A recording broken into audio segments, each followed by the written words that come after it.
নামাজে আল্লাহকে দেখতে চাইলে আমলটি করুন। প্রিয় ভাই ও বোনেরা, আল্লাহ রব্বুল আলামিনকে দেখা বেসিক্যালি এই পৃথিবীর মধ্যে আমাদের আল্লাহর দেওয়া যে চোখ রয়েছে, এই চোখ দিয়ে আসলে সম্ভব না। তবে কিভাবে আল্লাহ তাআলাকে দেখা যায়? আল্লাহ রব্বুল আলামিনের নূর দেখা যায় নামাজের ভিতরে।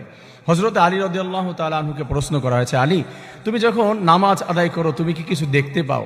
হযরত আলী বলেছে, এমন সৃষ্টিকর্তার ইবাদত করি না যাকে আমি দেখতে পাই না। তার মানে নামাজের মধ্যে হযরত আলী রাদিয়াল্লাহু তাআলা আনহু আল্লাহ তাআলার নূর দেখতে পেতেন এবং আল্লাহ তাআলাকে দেখতে চাইলে এই টেন্ডেন্সিটা রাখতে হবে।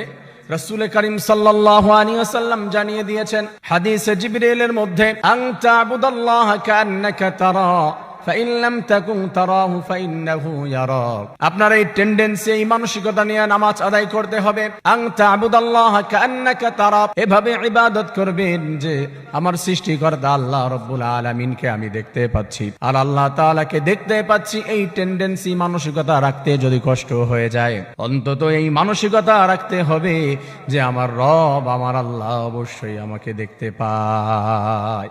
এই মানসিকতা যে আল্লাহ আমাকে দেখতে পাচ্ছেন, আমি তাকে দেখতেছি।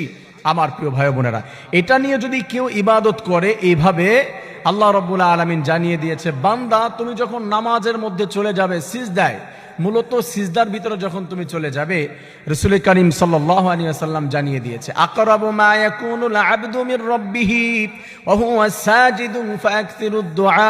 বান্দা যখন সিজদার মধ্যে চলে যায়, যখন সিজদায় চলে যায়, আল্লাহ তাআলাকে ডাক দেয়, সুবহানা রাব্বিয়াল আলা, সুবহানা রাব্বিয়াল আলা। এভাবে আল্লাহ তাআলাকে ডাক দেওয়ার পর রব্বুল আলামিন জানিয়ে দেয় তুমি কি বলতে চাও, কি চাও। আল্লাহ তাআলা তখন বান্দার একেবারে কাছাকাছি হয়ে যায়। আকরাবু সুপারলাটিভ ডিগ্রি, ইসমে তাফজিল, একেবারে কাছাকাছি হয়ে যায় আল্লাহ তাআলা এবং বান্দা। কত কাছে? হয়তো বা টিস্যুর এই পার এবং ওই পার। কেমন কাছাকাছি হয়ে যায় আল্লাহ তাআলাই ভালো জানে। আল্লাহ তাআলা বলে দিয়েছে তার হাবিবের মাধ্যমে, ফাআকসিরুদ দুআ, তার মানে নামাজের মধ্যে বেশি বেশি আল্লাহ তাআলাকে ডাকতো, দোয়া করো। আল্লাহ বলেছে, বান্দা তখন আমি তোমার একবারে কাছাকাছি হয়ে যাই, তুমি আমাকে ডাক দিবে, সব ডাকের সাড়া দিয়ে আমি সব পূরণ করে দিব। আমার প্রিয় ভাই বোনেরা, এজন্য আল্লাহ তাআলাকে যদি আমরা দেখতে চাই, তার নূর দেখা যাবে। এই টেন্ডেন্সি, এই মানসিকতা আমাদের জাগবে, এটা জাগাতে হবে। এটা হচ্ছে ইবাদতের মূল।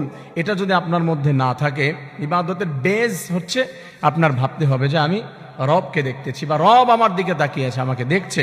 এই মানসিকতা নিয়ে যদি ইবাদত করা হয়, আল্লাহ তাআলা খুশি হয়ে যাবে, আল্লাহ সমস্ত চাহিদা পূরণ করে দিবে। আল্লাহ তাআলা সবাইকে, আমাদের সবাইকে একটু সুন্দর করে ইবাদত করার তৌফিক দান করুন, আমিন।